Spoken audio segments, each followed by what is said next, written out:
ఇప్పుడే country delight యాప్ని download చేసుకోండి. Download the country delight app now.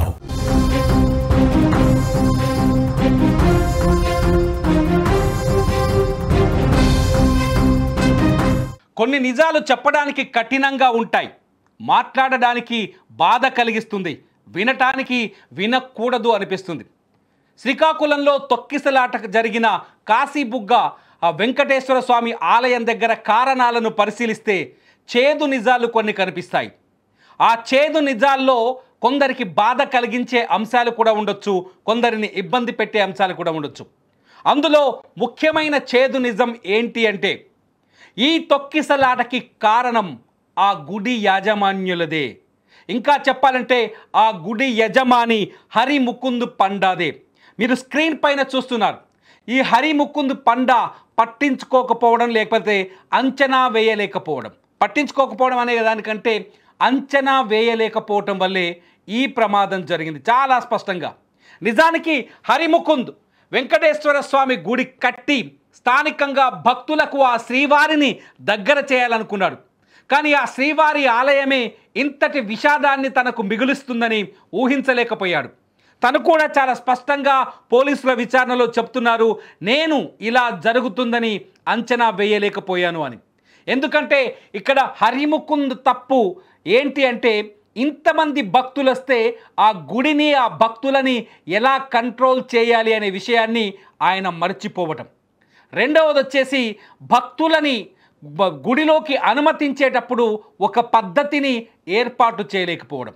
మూడవది వచ్చేసి భక్తుల సంఖ్య పెరుగుతుండే కొద్దీ పోలీసులకు సమాచారం ఇవ్వాల్సిన బాధ్యత కూడా హరి ముకుందుకుంది. ఆయన వయసు 94 సంవత్సరాలు కావచ్చు. ఆయన పైన ఇటువంటి వ్యాఖ్యలు చేస్తుంటే, ఇటువంటి తప్పులు పొరపాట్లను ఆయన గురించి బయటకు తీస్తుంటే, అనాలిసిస్ చేస్తుంటే మీ అందరికీ నా పైన కూడా కోపం రావచ్చు. కానీ నిజం ఇదే, భక్తుల సంఖ్య పెరిగే కొద్దీ ఆయన పోలీసులకు సమాచారం ఇవ్వాల్సిన అవసరం ఉంది, ఆయన మర్చిపోయాడు. మరొక పెద్ద తప్పిదం ఏంటంటే, ఈ టెంపుల్ నిర్మాణంలో కూడా ఒక సమస్య కనిపిస్తోంది. ఏంటి అంటే, స్వామివారి గర్భగుడి మొదటి అంతస్తులో ఉంది. మీరు ఒక రెండో బాక్స్లో చూస్తున్నారు మా స్క్రీన్ పైన. అక్కడ తొక్కిసలాటకు కారణమైన ఇదే ఆ టెంపుల్ లోకి వెళ్ళే మెయిన్ గేట్. అక్కడ ఒక రైలింగ్ మీకు కనిపిస్తుందా చూడండి. ఆ రైలింగ్ విరిగి పడటం వల్లే ఈ తొక్కిసలాట జరిగింది. చాలా క్లియర్గా ఆంధ్రప్రదేశ్ హోమ్ మినిస్టర్ వంగలపూడి అనిత గారు కూడా చాలా స్పష్టంగా చెప్పారు. టెంపుల్ మొదటి అంతస్తులోకి వెళ్ళే రైలింగ్ విరిగి పడటం వల్లే అక్కడి నుంచి జనం వచ్చి కింద క్యూ లైన్లో ఉన్న వాళ్ళపైన పడిపోయారు. అది తొక్కిసలాటకు కారణమైందని చెప్పి.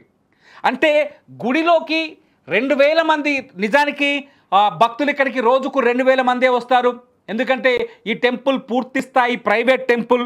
హరి ముకుంద్ పాండా తన వ్యక్తిగత భక్తితో, తన తల్లి కోసం, తన వ్యక్తిగత అంశాల విషయంలో తను ఫీల్ అయి ఆ వెంకటేశ్వర స్వామి టెంపుల్ నిర్మించాడు. ఇవాళ శనివారం కావడం, దీనికి తోడు కార్తీక మాసం కావడంతో భక్తులు విరగబడతారని, ఈ కాశీబుగ్గకు చుట్టుపక్కల ఉన్న దాదాపు 8 నుంచి 9 మండలాల నుంచి 25,000 వరకు భక్తులు ఇక్కడికి చేరుకున్నారు. 25,000 మంది వస్తారని తన టెంపుల్లో, ఈ టెంపుల్లో వాళ్ళకి ఫెసిలిటీస్ కల్పించాలని ఏమాత్రం ఆలోచించలేదు హరి ముకుంద్ పండా. తెల్లవారే లోపు జనం తండోపతండాలుగా వచ్చారు. అతను కనీసం ఆ జనాన్ని చూసి పోలీసులకి సమాచారం ఇవ్వాలి. ఏదైనా తొక్కిసలాట జరిగితే దాన్ని కంట్రోల్ చేసే శక్తి తన దగ్గర లేదనే విషయాన్ని ఈ హరి ముకుంద్, ఇంకా చెప్పాలంటే ఆయన వెంకటేశ్వర స్వామి భక్తుడు కావచ్చు, ఈయన ఆలోచించలేకపోయారు. ఈ అనాలోచితమైన నిర్ణయాలే ఇవాళ తొక్కిసలాటకు కారణమైంది. అంతేకాదు రైలింగ్ దగ్గర నిజానికి భక్తుల తొందరపాటు కూడా చాలా స్పష్టంగా కనిపిస్తుంది. ఎందుకంటే గుడి తలుపులు తెరవగానే ఎగబడుతూ దేవుడి దగ్గరికి పరిగెత్తాల్సిన అవసరం లేదు. కానీ ఇక్కడ ఎగబడుతూ కొందరు భక్తులు లోపలికి వెళ్ళడం, తోపులాట జరిపించడం, తోయటం వెనక నుంచి ఇటువంటి చిన్న నిర్ణయాలు, ఇటువంటి చిన్న సంఘటనలే ఊహించని అతిపెద్ద ప్రమాదానికి కారణమైంది. ఇక్కడే కాదు, మొత్తం దేశం మొత్తం కన్నీరు పెట్టించే అంశంగా మారిపోయింది. 12 మంది అమాయకులు, ఇంకా అమాయకులు 12 మంది అమాయకులు బలవడానికి కారణమైంది. అందులో 8 మంది మహిళలు ఉన్నారు, ఒక బాలుడు ఉన్నారు. ఈ మొత్తం అక్కడ దుఃఖసారంగా మారిపోయింది ఆ వైకుంఠపురంగా భావించే ఆ ప్రాంతం.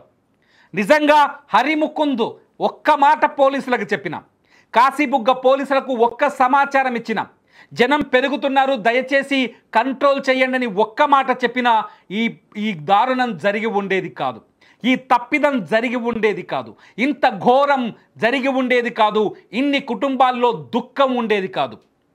స్వామివారి దర్శనానికి వచ్చే వాళ్ళు ఎవరైనా మనమైనా ఏం ఆలోచిస్తాం? ఆ దేవుణ్ణి దర్శించుకుంటే మనకు మనశ్శాంతి కలుగుతుంది, ఆ దేవుణ్ణి దర్శించుకుంటే మన ఆయుష్ పెరుగుతుంది, ఆ దేవుణ్ణి దర్శించుకుంటే మన పాపాలు కొట్టుకుపోతాయని మనం నమ్ముతాం. మనం చేసిన తప్పిదాలను ఆ దేవుడు క్షమిస్తాడని నమ్ముతాం. కానీ అక్కడికి వెళ్ళి మనమే తప్పు చేస్తే ఏం జరుగుతుంది? ఆ దేవుడు శిల రూపంలో ఉన్నారు, అతను శిల రూపంలో ఉన్న దేవుడు కదిలి రాలేడు, ఆ దేవుడు వీళ్ళని ఎవరిని కాపాడలేకపోయాడు. హరిముకుంద్ నిర్ణయాలు ఎందుకంటే హరిముకుంద్ కూడా అంచనా వేయలేదు. ఆయన చెప్తున్నాడు మీడియాతో మాట్లాడుతూ, 2000 మంది వచ్చే నా టెంపుల్కి, ఈ గుడికి 25,000 మంది వస్తారని నేను ఎలా అంచనా వేస్తాను అని చెప్తున్నాడు.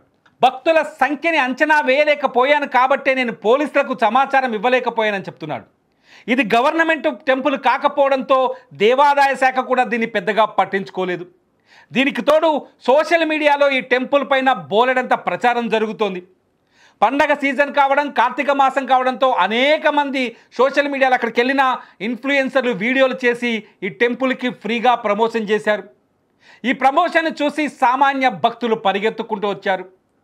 హరిముకుంద్ ఎంతో భక్తితో నిర్మించిన ఈ ఆలయంలో వెంకటేశ్వర స్వామిని దర్శనం చేసుకుంటే నిజంగా తమ కష్టాలు తీరుతాయనుకున్నారు, కానీ ప్రాణాలే పోతాయని ఒక్కరు కూడా ఊహించలేకపోయారు. ఈ ఆలయానికి సంబంధించిన విజువల్స్ మీరు చూడొచ్చు. గతంలో ఈయన నిర్మించినప్పుడు ఈ ఆలయానికి సంబంధించిన కొన్ని వీడియోస్ మేము రికార్డ్ చేయడం జరిగింది. ఈ ఆలయానికి కొంత ప్రచారం కూడా జరిగింది.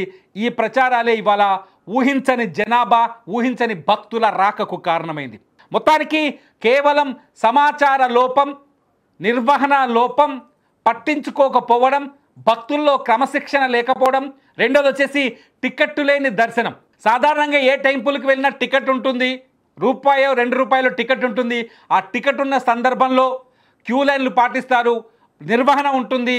కాబట్టి ఇక్కడ నిర్వహణ లోపం ఉంది. ఈ మొత్తం టెంపుల్లో 5 మందికి మించి సిబ్బంది లేరని కూడా తెలుస్తోంది. ఈ నిర్వహణ లోపాలే సింపుల్గా సింగిల్ లైన్లో చెప్పాలి అంటే ప్రైవేట్ టెంపుల్ కావడం, నిర్వహణ లోపం ఉండటం, భక్తులు ఇంతమంది వస్తుందని అంచనా వేయలేకపోవటం వల్లే ఈ ప్రమాదం జరిగింది. నేను అంటున్నాను, ఇక్కడ హరిముకుంద్ తప్పు ఒక్కడిదే ఉందా? ఈ టెంపుల్ యజమాని హరిముకుంద్ తప్పు మాత్రమే ఉందా ఇందులో? లేదంటే వేలాదిగా ఎగబడిపోయిన భక్తులు క్రమశిక్షణ లేకపోవటం వల్లే ఈ తొక్కిసలాట జరిగిందా? నిజాన్ని నిక్కచ్చిగా చెప్పండి. మీ విలువైన అభిప్రాయాన్ని వీడియో కింద కామెంట్ చేయండి. చూస్తూనే ఉండండి ఈ టెంపుల్కి సంబంధించిన అదనపు సమాచారం కోసం సుమన్ టీవీ.